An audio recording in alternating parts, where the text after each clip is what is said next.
I know one of the things you talk about a lot. I heard in other interviews over the years. You've always talked about those days when you sparred Terence Crawford. I know a lot of people are asking you about Crawford and Spence. I will get to that, but I kind of wanted to ask you, Tim, from your vantage point, because you were there from the beginning. Before we knew who Crawford was, you knew who Crawford was.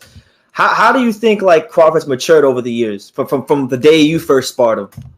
He's way better than when I sparred him. You got to think about it. I think the kid was like 13-0 at the time when I started sparring him.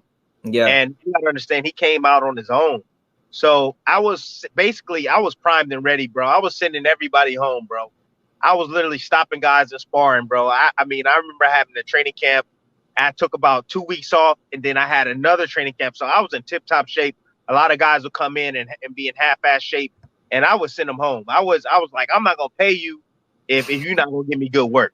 Yeah. I'm going to send you behind home. So at the time, it was Cameron Duncan. I called him. I said, man, I need like a real sparring partner, somebody that's going to give me some good work. So Terence was sitting by the wayside because you got to understand, Terence had just recently, not too long ago, had got shot in the back of the head. Yeah. So he was benched basically by Top Rank because they just thought that he was just a thug.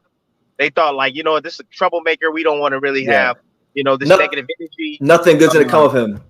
Yeah, exactly. Nothing's going to come of him because he's a thug. So he sent them out, bro. First day we sparred, bro. Dude beat the dog piss out of me, bro. Like, I was like, oh my gosh. And like the more aggressive I got, the more he just started picking me to pieces. So it was like, I was like, damn, who the hell is this kid? I get done. We do 4 rounds.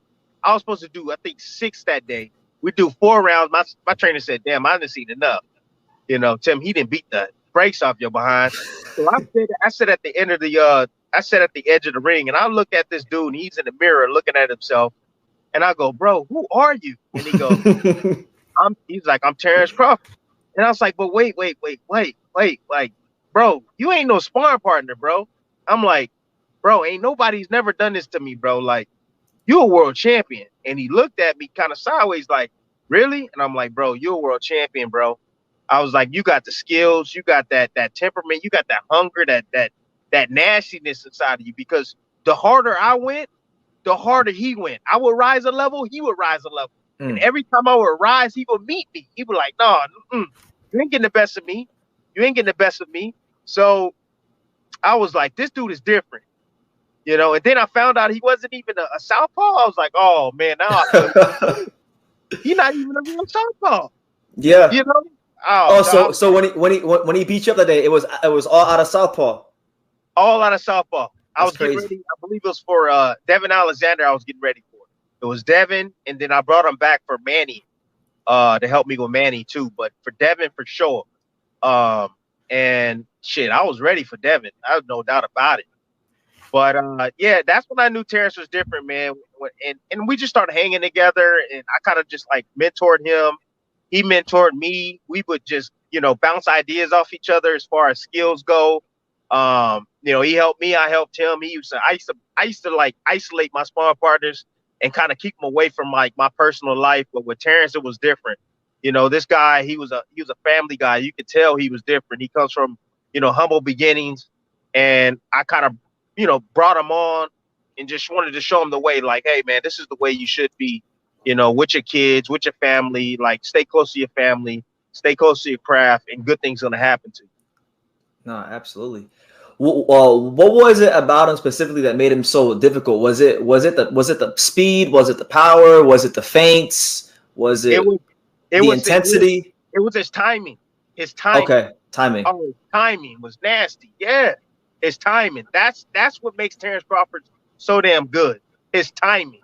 So like when I would punch, something was always coming back at me, man.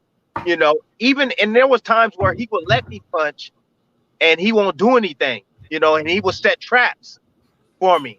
And then all of a sudden, boom, this left hook would come out of nowhere, hit me upside my damn head. And I'm like, my gosh, like this kid was sitting on this left hook, looking for me to make this one mistake. And as soon as I made the mistake, he capitalized on it.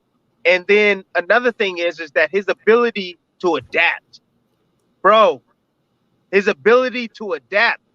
That's something special. Yeah. I will come the next day, work on the mistakes that I made during the sparring session, and then the next day I would change everything up. So would he. He would be a completely different fighter. He was like a freaking chameleon, bro. I was like, yo, this ain't the same dude. Like, he didn't, like, yo, I'm planning on him to make the same mistake that he made yesterday, but yo, he fixed that, and now he's doing something completely different. And he probably do things that he hadn't done before, that he didn't do in the other 2 or 3 sparring sessions before. Adaptability, bro. The dude can adapt. Yes, and the best fighters in the world have these qualities. They can adapt to anything, any adversity.